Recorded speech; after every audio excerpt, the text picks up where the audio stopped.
You guys have those down? Okay.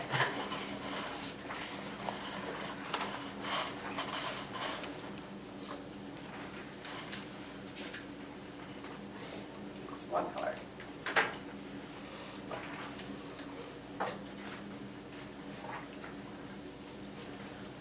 So now it comes in contact with the T killer cell. And the T killer cell, remember, is going to recognize the MHC class 1 molecule. But it has to be activated by the T helper cell. And so the T helper cell now is releasing a chemical called interleukin 2.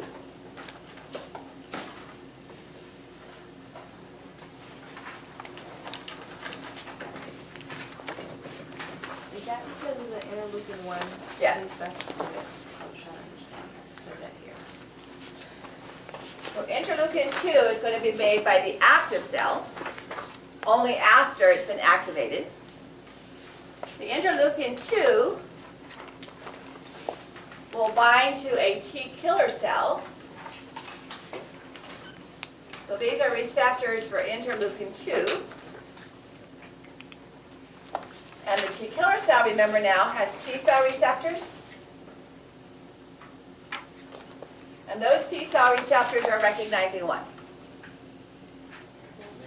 An antigen that's on an MHC class 1 molecule.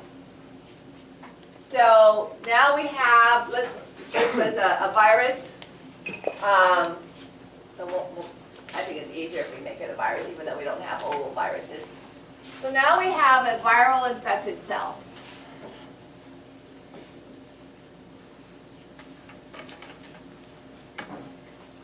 It's going to have MHC class 1 molecules.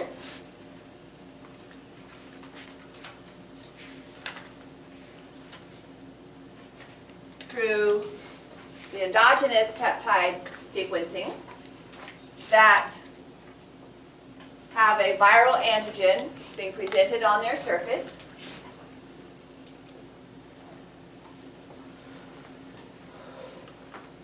It happens to have the same peptide sequence as we saw here. And now when interleukin 2 binds to the T killer cell,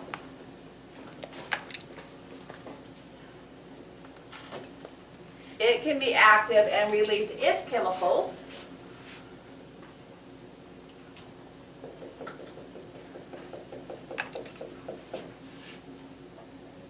Known as, the most common one is known as perforin.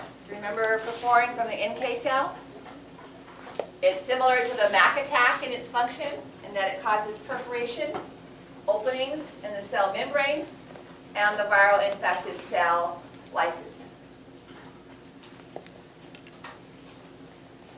Okay, can you explain that again? Is that? The viral, is that supposed to be that? Okay, so the AP cell presents its antigen on the MHC2 molecule. That binds to the CD4. All right. The AP cell presents the same antigen on an MHC1 molecule, and that's to the T killer cell. All right. And then the T helper cell secretes interleukin 2, which activates the T killer cell. On that board there, I ran out of space, and I think it was confusing. If you look at the diagram on page 76,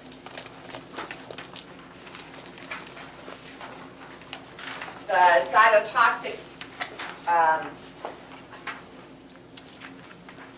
think I have this diagram out. I think I drew it on the.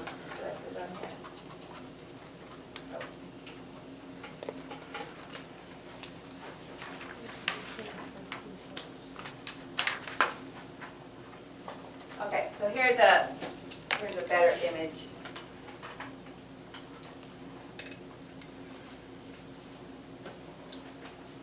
So here's what we just did with the activation of the CD4 cell. So let me redraw this because I skipped a step here. I think that's what's confusing both of us. Sorry. I'm going to move over here.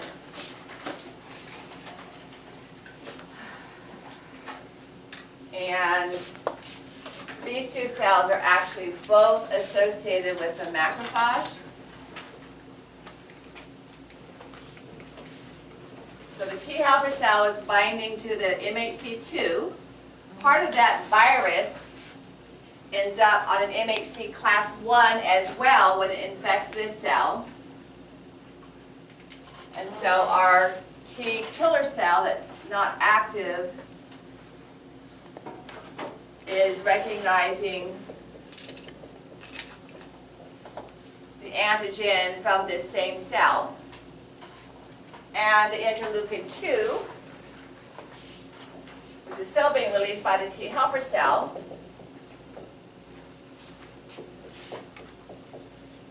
activates the T killer cell by binding to interleukin 2 receptors.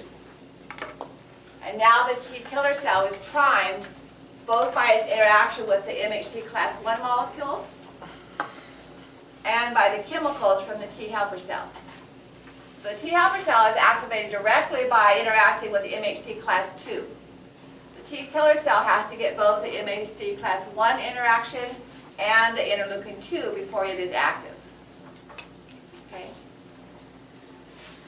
So that's this diagram here.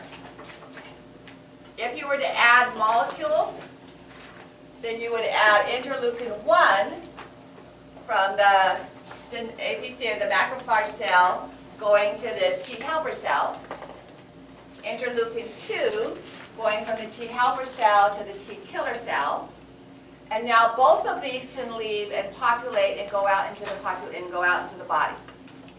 We have an active T killer cell, and we have a T helper cell that can go out and activate other T killer cells as well as B lymphocytes.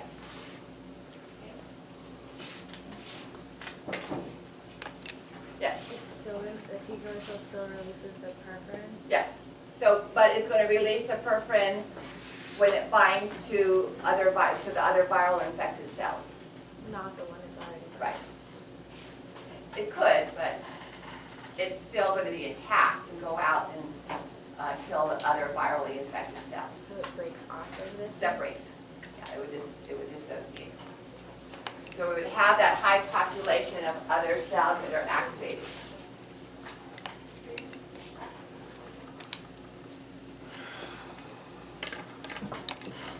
So this kind of summarizes it up in yet another schematic cartoon. All right, so from the top left, we have the macrophage. This one is showing, it doesn't show both the MHC class 1s or 2s, but it kind of summarizes the T cell component. It's not showing the MHC class 2. So, let's take a break and allow this to find some cracks in your brain to settle in. I'll erase the board, and then we'll go through this step one more time. Okay?